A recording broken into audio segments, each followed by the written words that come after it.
Hello guys, तो एक बार मैं रोहित शर्मा फिर से आपका स्वागत करता हूँ हमारे चैनल जुपिटर क्लासेस में।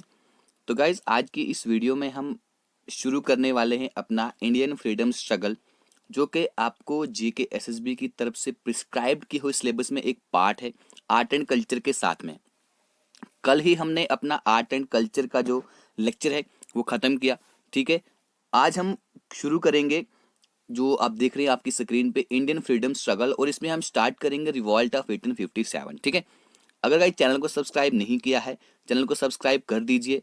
ठीक है, आप पे डिपेंड करता है करना है नहीं करना है, वी कांट फोर्स एनीबॉडी।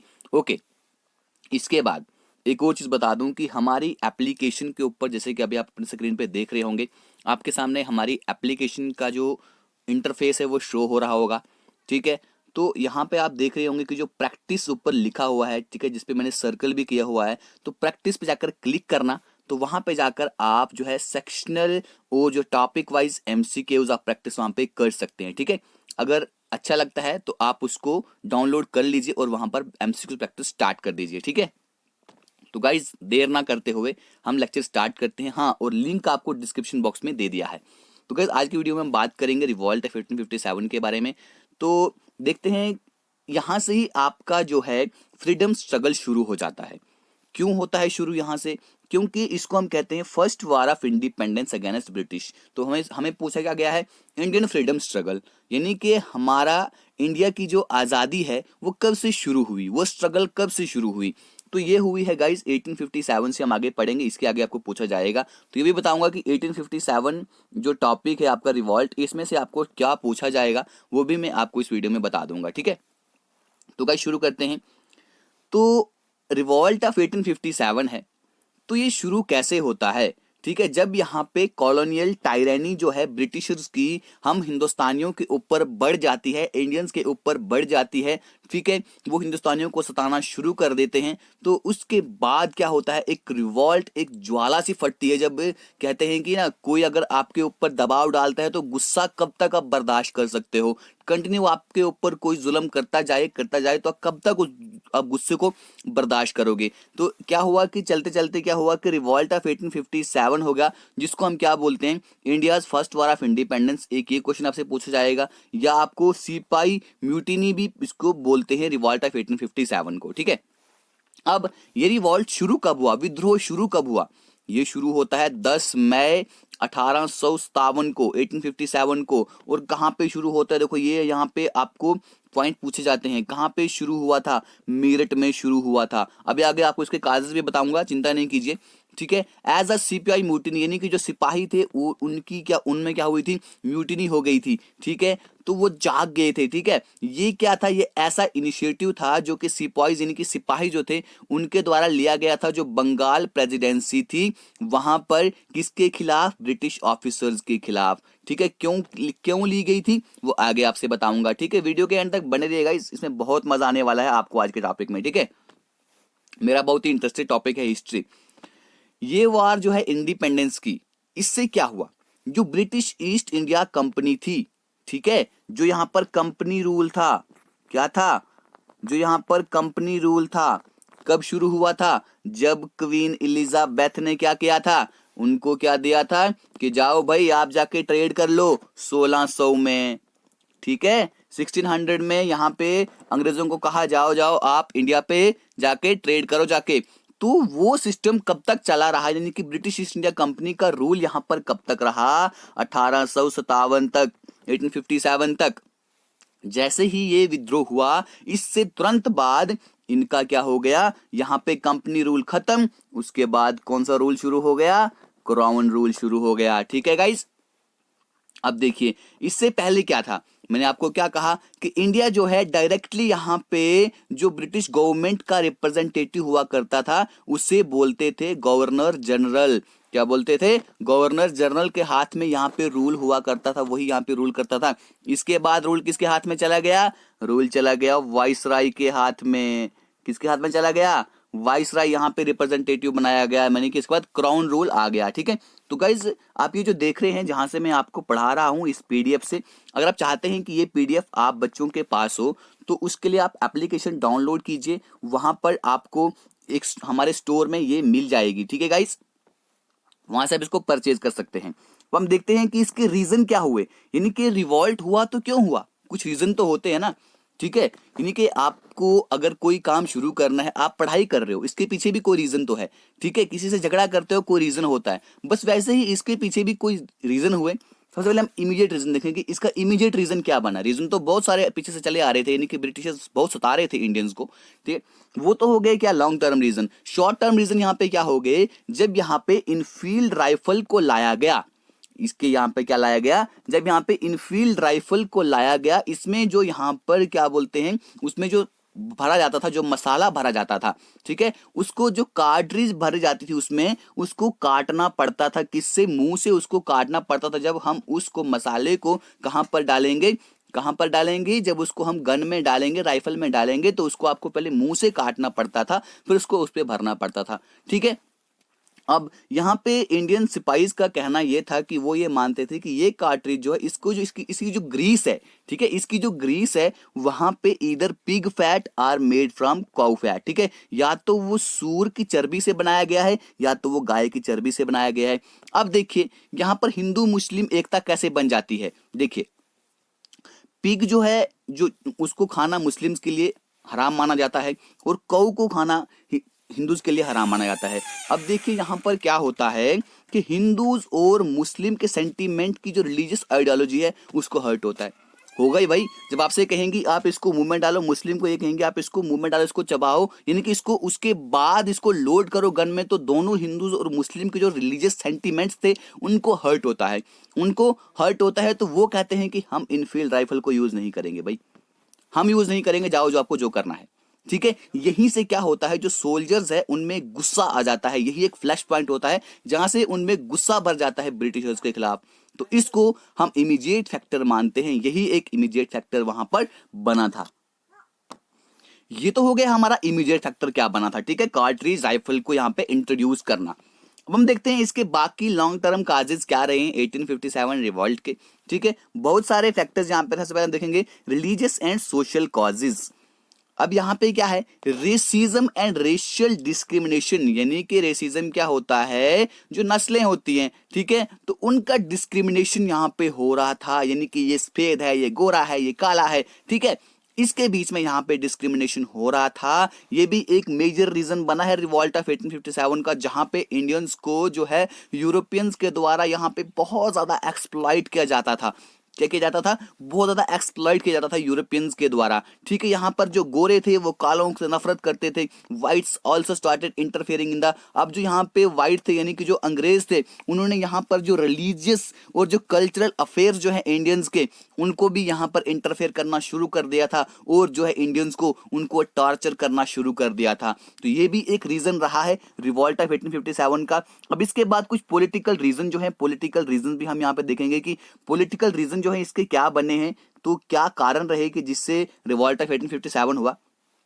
तो गाइज पॉलिटिकल कॉजेज अगर हम इसके देखें तो यहाँ पे क्या है, जो ब्रिटिश एक्सपेंशन जो है, यानी कि ब्रिटिश जो है अपने आप को, यानी कि अपनी जो उनकी क्या थी, जो उनकी कंपनीज थी, जो वो क्या बना रहे थे, किले बना रहे थे, फोर्ट्स बना रहे थे, उनको एक्सपेंड कर रहे थे, ज्यादा से ज्यादा इंडिया में फैल रहे थे, ठीक है, एक्सपेंड कर रहे थे। और जो यहाँ पे जो उनकी पॉलिसीज थी, ठीक है, जो उनकी पॉलिसीज थी तो वो अनजस्ट थी, यानी कि वहां उस उनकी पॉलिसी जस्टिस किसी का भी नहीं होता था, ठीक है।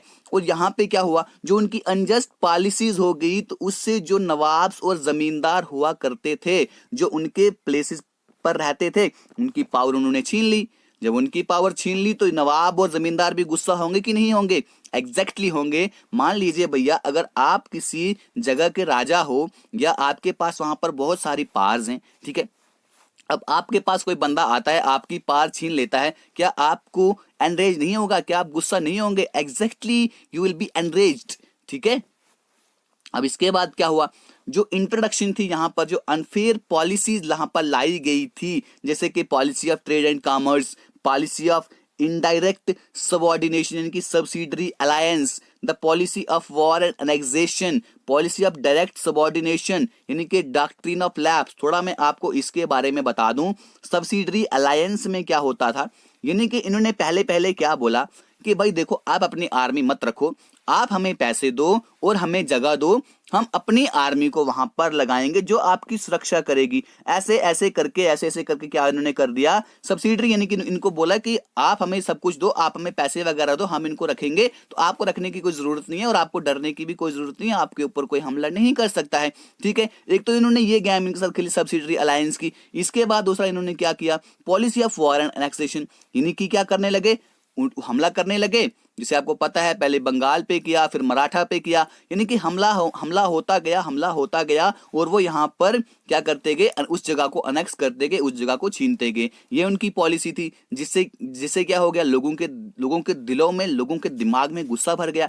इसके बाद जो डायरेक्ट सबॉर्डिनेशन, यानी कि क्या है, डॉक्ट्रिन ऑफ लैप्स जो है, यहां पर क्या हुआ था, देखो डॉक्ट्रिन ऑफ लैप्स में क्या था कि अगर आपका, यानी कि जो भी वहां पर क्या होगा, मान लीजिए अगर ये यहाँ का किंग है, ठीक है, ये यहाँ का किंग है, अगर इसका अपना वंशज नहीं है, अगर इसका आगे अपना बेटा नहीं है, ठीक है, इसका अगर अपना आगे बेटा नहीं है, तो किसी अडॉप्ट किए हुए बेटे को, ठीक है, अडॉप्ट किए हुए बेटे को वो यहाँ पर अपना राजा नहीं, आगे उसको अपना राजवाड़ा सौंप नहीं सकता है। ठीक है, ये हो गया डॉक्ट्रिन ऑफ लैप्स। तो इससे क्या हुआ था, और जो पॉलिसी ऑफ मिस गवर्नेंस थी, जिसके द्वारा यहाँ पे अवध को यहाँ पर अनेक्स कर दिया गया था, अवध को अनेक्स कर दिया गया था। इससे भी यहाँ पर नेटिव स्टेट्स के जो रूलर थे उनमें बहुत ज्यादा गुस्सा आ गया, उनके इंटरेस्ट को यहाँ पर हैम्पर किया गया, जिससे क्या बने, ब्रिटिश एक्सपेंशनिज्म के वो एक विक्टिम्स बन गए। जहां से सब्सिडरी अलायंस हुआ, फिर डॉक्ट्रिन ऑफ लैप्स हुआ, ये मेन चीजें यहाँ पर पॉलिटिकल अगर रीजन देखें तो ये बने हैं। इसलिए जो वहां के रूलर थे जिन्होंने अपनी स्टेट्स को हार दिया था, जिसको ब्रिटिश ने वहां पे अनेक्स कर लिया था, वो भी कुदरती, तो उन्होंने क्या होना था, ब्रिटिश के खिलाफ होना था, इसलिए उन्होंने भी इसमें क्या लिया, हिस्सा लिया। अब हम यहां पे देखते हैं गाइस, आई होप कि आप इस वीडियो से बहुत ही ज्यादा एंजॉय कर रहे होंगे इस वीडियो में। ठीक है, वेलोर म्यूटिनी, अगर अच्छे लग रही है वीडियो गाइस, वीडियो को लाइक कीजिए, जो सच में हमें क्या करता है, बहुत ज्यादा मोटिवेट करता है, आपका लाइक और आपका कमेंट, आपको वीडियो कैसी लगी। इससे गाइस क्या होता है कि हमें पता लगता है कि हमारी शॉर्ट कमिंग्स कहां पर आ रही हैं।